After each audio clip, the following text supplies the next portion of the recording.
Veja o que a Joelma Gonçalves, tutora Lina UPA 24 horas, diz sobre as melhorias pós-implementação do projeto Lina UPA 2.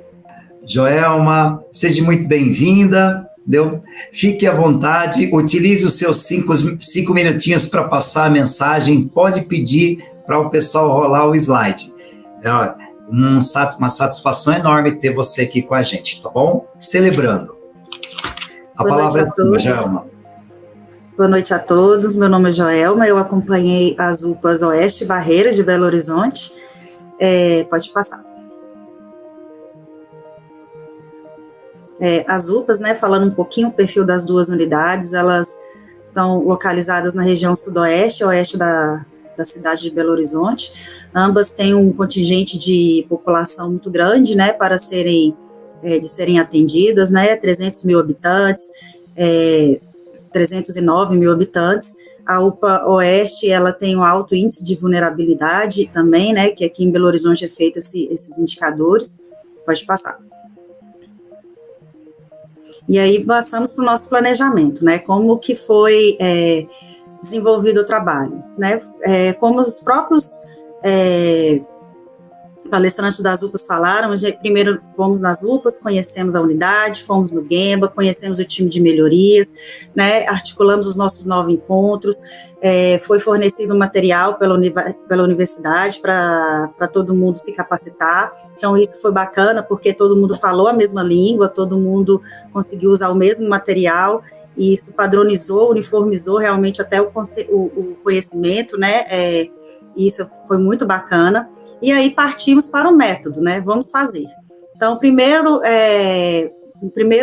ferramenta que foi aplicada foi a auditoria 5S, ela teve uma grande importância, relacionada aos Kaizens, ela foi o principal carro-chefe dos Kaizens, das UPAs, pelo menos nesses primeiros encontros, que foi aquele olhar de reorganização dos ambientes, o que é o layout, o que fica próximo, o que você usa às vezes está longe, o que você não usa está perto, então essa troca, essa organização de achar mais rápido, então a auditoria 5S, ela foi o carro-chefe dessas melhorias, que foi, no final do projeto, a gente viu que ela foi praticamente importante para a otimização de processo, otimização de recurso, inclusive, que a gente enxuga um pouco mais os estoques, então isso foi muito bacana, das unidades. Puxamos aí o CIPOC, como qual é o nosso processo, quais são as nossas entradas. Puxamos aí também o fluxograma de espaguete, foi uma coisa muito bacana, que o pessoal falou, gente, nosso paciente anda demais. E anda. Então, isso foi interessante, inclusive na UPA Barreiro, que isso foi um divisor de estrutura física que eles implantaram, que foi muito bacana. E o carro-chefe aí da melhoria foi o SM, que às vezes estamos com foco em um determinado ponto, na hora que você faz o VSM, você fala, não é aqui, é lá.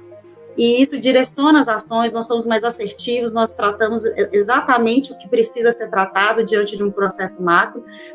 Diante dessas informações captadas, vamos analisar. Começa os 5 porquês, análise de causa, joga no Ishikawa, qual a causa raiz, matriz esforço-impacto, vamos concentrar aqui maior impacto, menor esforço, para a gente ter, principalmente para ganhar a equipe, treinamento, capacitação.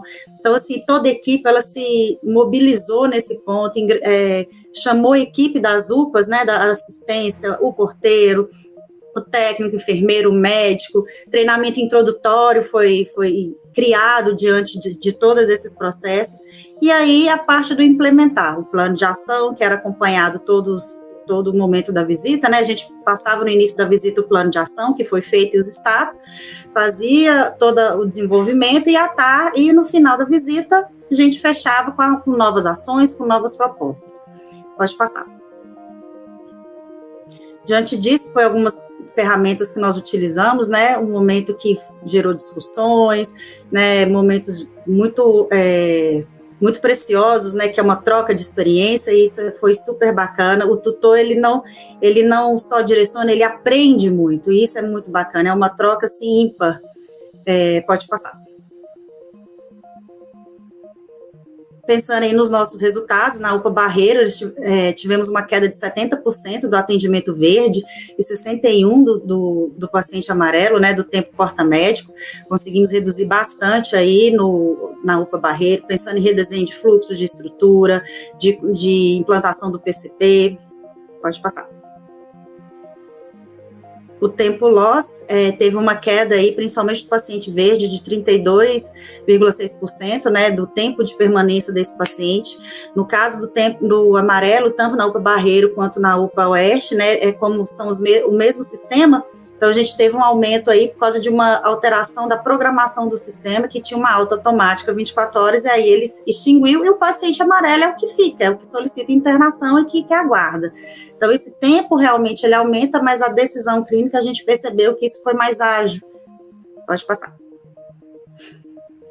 E pensando aí também na taxa de evasão, né, na UPA Barreiro teve uma queda de 21%, né, da taxa de evasão, que é bastante considerável, né, a taxa de evasão, pensando que são muitos pacientes que saem da UPA, a maioria era aguardando atendimento médico, então a partir do momento que o tempo de espera abaixou, é uma consequência a taxa de evasão também abaixar.